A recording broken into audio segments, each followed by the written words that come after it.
আল্লাহর মেহবুব নবী বলে ওয়াতলুবু ফি আফরাদি আশারি আওয়াখিরি হাযা শাহরি লাইলাতুল কদর, এবং মাহে রমজান শরীফে শেষের 10-এর মধ্যে বিজুর রাতগুলো তালাশ করো, বিজুর রাতগুলোর মধ্যে ইবাদত বন্দেগী করো, ওই রাতের মধ্যে ইবাদত বন্দেগী করো। কারণ কি? ফাকাদ ফাদাল্লাহু আলা আলফি শাহরিন ফি কিতাবিহিল মুবিন। আল্লাহ রাব্বুল আলামিন আহকামুল হাকিমিন কে কোরআনে কারীমের মধ্যে আল্লাহ পাকের কালামুল্লাহর মধ্যে ইরশাদ করে লাইলাতুল কদরি খায়রুম মিন আলফি শাহর, কারণ এই রাতগুলো হাজার রাতের ইবাদতের চাইতে শ্রেষ্ঠ। সূরা বলেন সুবহানাল্লাহ। ওই রাতের ইবাদত হাজার রাতের ইবাদতের চাইতেও শ্রেষ্ঠ। সেজন্য শেষ 10-এ বেজুর রাতগুলো তুমি তালাশ করো, সেগুলো খোঁজ করো, ওই রাতের মধ্যে আল্লাহর ইবাদত বন্দেগী করো। আল্লাহর নবী আমাদেরকে বন্দেগী করতে বলছেন, আর আমরা যদি ঘুমাই সেটা হবে? একটু জোরে বলেন না হবে? আমরা যদি ব্যবসা বাণিজ্যের মধ্যে থাকি সেটা হবে? ব্যবসা বাণিজ্য আপনার সাথে আমার সাথে যাবে না। মাহে রমজান শরীফ সেটা ইবাদতের জন্য, মাহে রমজান শরীফ নিজের গুনাহগুলো ক্ষমা চাওয়ার জন্য, ক্ষমা মার্জনার জন্য। আল্লাহ আমাদেরকে বোঝার তৌফিক দান করুন। আল্লাহর মেহবুব নবী সাল্লাল্লাহু তাআলা আলাইহি ওয়াসাল্লাম ইরশাদ করে ওয়াজতাহিদু ফিহা বিল আমালি সালিহ। এই রাত যখন পাবে বান্দা, তুমি এই রাতকে অবহেলার মধ্যে কাটাবে না। এই রাতের মধ্যে বান্দা তুমি নেক কাজ করবে, ভালো কাজ করবে।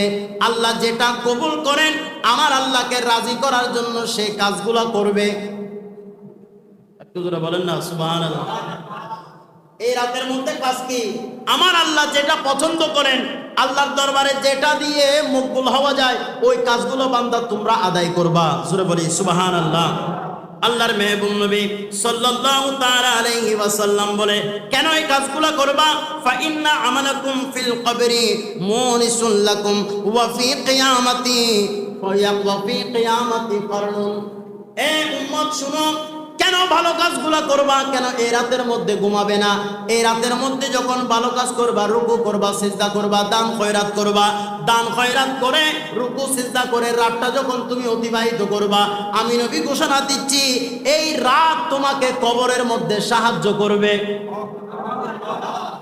যখন এই রাতের মধ্যে জাগ্রত অবস্থায় নিজে ইবাদত বন্দেগীর মধ্যে অতিবাহিত করবে, আমি নবী ঘোষণা দিচ্ছি এই রাত লাইলাতুল কদর কিয়ামতের ময়দানে তোমার সঙ্গী হয়ে যাবে। আল্লাহ আমাদেরকে আমল করার তৌফিক দান করুন। কবরের মধ্যে কিয়ামতের ময়দানে আমাদের মতো বেসাহারা, আমাদের মতো অসহায় আর কেউ থাকবে না। আমার নবী বলে, কদর রাতে তুমি রাত্রি যাপন করো, কদর রাতে ইবাদত বন্দেগী করো। আমি নবী ঘোষণা দিচ্ছি কবরেও তোমার সঙ্গে হবে এই কদর, কিয়ামতের ময়দানেও লাইলাতুল কদর তোমার সাথী হয়ে যাবে। আল্লাহ আমাদেরকে বোঝার তৌফিক দান করুন। আল্লাহ পাক আমাদেরকে লাইলাতুল কদরকে গুরুত্ব দেওয়ার তৌফিক দান করুন।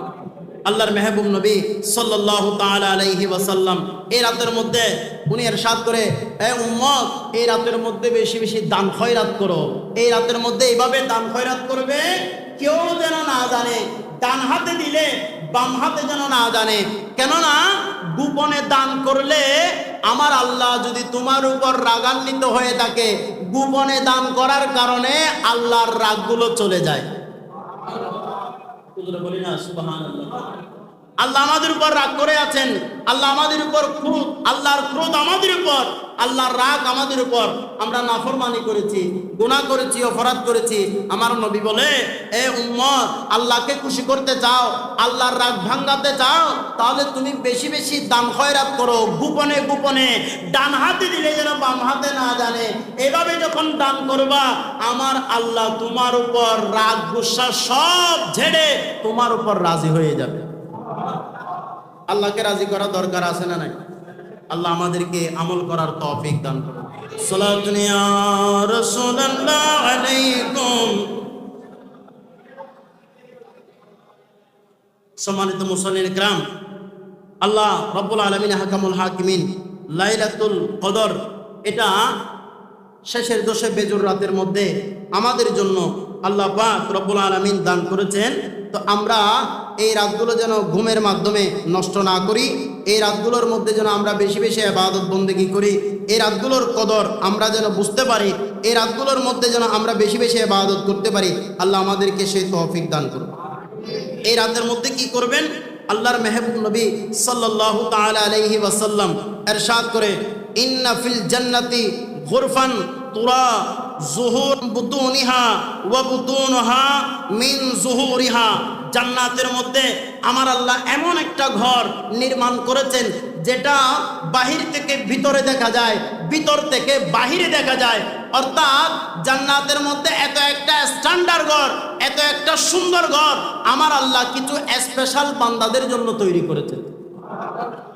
আল্লাহর মেহবুব নবী সাল্লাল্লাহু তাআলা আলাইহি ওয়াসাল্লামের দরবারে জিজ্ঞেস করলেন, ইয়া রাসূলুল্লাহ, ইয়া হাবিবাল্লাহ, এত সুন্দর ঘর আমরা দুনিয়ার মধ্যে শহরে বন্দরে গ্রামে গঞ্জে আমরা এক এক ঘরের স্টাইল দেখে আমরা অবাক হয়ে যাই, আশ্চর্য হয়ে যায়।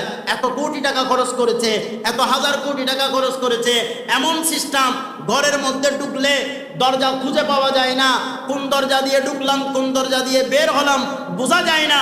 আমার নবী বলে জান্নাতের মধ্যে এর চাইতে আরো বেশি স্পেশাল ঘর আল্লাহর কিছু স্পেশাল বান্দার জন্য আমার আল্লাহ তৈরি করেছেন। আল্লাহর মেহবুব নবীর দরবারে জিজ্ঞেস করলেন, ইয়া রাসূলুল্লাহ, ইয়া হাবিবাল্লাহ, লিমান হিয়া, ইয়া রাসূলুল্লাহ, এই ঘরগুলো কাদের জন্য, এই ঘরটা কারা যাবে? আল্লাহর মেহবুব নবী সাল্লাল্লাহু তাআলা আলাইহি ওয়াসাল্লাম বলে, হিয়া লিমান ক্বালা তাইয়িবাল কালাম ওয়া আত'আমাত তা'আম ওয়া আফশাস সালাম ওয়া সাল্লা বিল লাইলি ওয়ান নাসি বিনিয়াম। সূরা বলি সুবহানাল্লাহ। আল্লাহর মেহবুব নবী বলে, উম্মত শুনো, এই স্পেশাল ঘরের মধ্যে কারা যেতে পারবে? স্পেশাল ঘরের মধ্যে ওই সকল লোকরা যাইতে পারবে যারা বান্দাকে, এক বান্দা আরেক বান্দাকে, এক ভাই আরেক ভাইকে, ওয়া আত'আমাত তা'আম, যারা এক ভাই আরেক ভাইকে খাবার খাওয়ায়। জোরে বলি সুবহানাল্লাহ।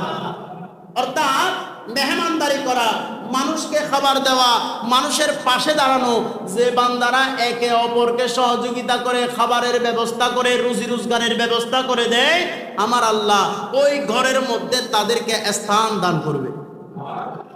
একটু জোরে বলি সুবহানাল্লাহ। ওয়া আফশাস সালাম, এবং যে বান্দারা একে অপরকে সালাম দেয়, একে অপর খোঁজ খবর রাখে, একে অপরের সাথে ভালো মন্দ আলাপ আলোচনা করে, আমার আল্লাহ ওই বান্দাদেরকে কিয়ামতের ময়দানে ওই জান্নাতের মধ্যে স্পেশাল ঘরের মধ্যে রাখার ব্যবস্থা করবেন। একটু জোরে বলি সুবহানাল্লাহ। এবং যে বান্দারা রাতের মধ্যে তাহাজ্জুদ গুজারি করে রুকু করে সিজদা করে আল্লাহর ইবাদত বন্দেগীর মধ্যে থাকে, আল্লাহর নবী ঘোষণা দিচ্ছেন, আল্লাহ রাব্বুল আলামিন ওই সকল বান্দাদেরকে ওই স্পেশাল ঘরের মধ্যে প্রবেশ করাবেন যারা দুনিয়ার মধ্যে মানুষ ঘুমাইছিল কিন্তু ওই বান্দারা ঘুমায় নাই, মানুষ আরাম করছে ওই বান্দারা আরাম করে নাই, ব্যবসার ঝামেলা ছিল, চাকরির ঝামেলা ছিল, অফিস ছিল, আদালত ছিল, এত এত পরিবারের যত ধরনের ঝামেলা ছিল, সব ঝামেলার পরেও আল্লাহর জন্য রাত্রি যাপন করেছে, নামাজ আদায় করেছে, ওই বান্দাদেরকে, সিজদাকারী বান্দাদেরকে কিয়ামতের ময়দানে জান্নাতের মধ্যে ওই স্পেশাল ঘরের মধ্যে স্থান দান করবে। সুতরাং লাইলাতুল কদর রাত আমাদের জন্য বড় উপকারী। আল্লাহ পাক আমাদেরকে আমল করার তৌফিক দান করুন। আল্লাহ আমাদেরকে লাইলাতুল কদরের বেশি বেশি উপস্থিত করার তৌফিক দান করুন। সম্মানিত মুসল্লিন ইকরাম, যেহেতু আজ জুমা, চতুর্থ জুমা, আল্লাহ যদি চায় আগামী জুমা হতেও পারে, নাও হতে পারে, যেহেতু এটা চাঁদের উপর নির্ভর করে, তো সেজন্য কিছু কার্যক্রম, বিশেষ করে ঈদের নামাজের সালাতের টাইম, ঈদের নামাজের টাইম আপনাদের সুযোগ সুবিধা মোতাবেক একটা বিষয় রয়েছে, এগুলা পরিচালনা কমিটি সিদ্ধান্ত নিয়েছেন কিনা আমি জানি না, আপনারা কিভাবে করবেন। এরপর আরেকটা পরিচালনা কমিটি একটা অনুরোধ জানিয়েছেন, যারা প্রতিশ্রুতি দিয়েছেন, যারা প্রতিশ্রুতি দেন নাই, আপনাদের জন্য একটা নির্দিষ্ট চাঁদা, নির্দিষ্ট একটা অনুদানের অংশ একটা লিস্ট করা হয়েছে। তো ওনাদের পক্ষ থেকে এই বিষয়টা আপনাদেরকে জানিয়ে দেওয়ার জন্য বলেছে, আপনারা যারা যারা অনুদান দেওয়ার জন্য প্রতিশ্রুতি দিয়েছেন এবং যাদের নাম লিস্ট করা হয়েছে, সকলেই এই অর্থগুলো, এই টাকাগুলো, অনুদানগুলো আপনারা দায়িত্বশীল ব্যক্তি যারা আছে তাদের হাত বরাবর পৌঁছিয়ে দিবেন।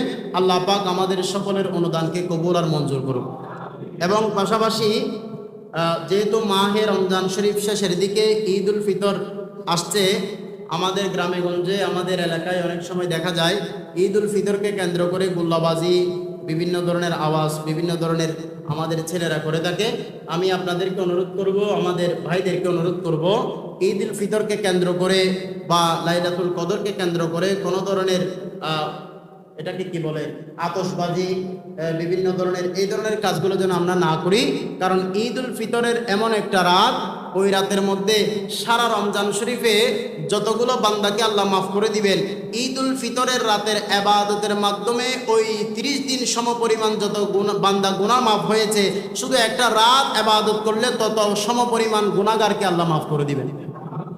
তো সুতরাং এটা ইবাদতের রাত। আল্লাহ পাক আমাদেরকে আমল করার তৌফিক দান করুক। আল্লাহ পাক আমাদেরকে মাহে রমজান শরীফের ওসিলায় প্রত্যেকের জীবনের গুনাহ ক্ষমা করুক। সবাই পড়ি আমিন। ওয়া আখির দাওয়ানা আনিল হামদুলিল্লাহি রাব্বিল আলামিন।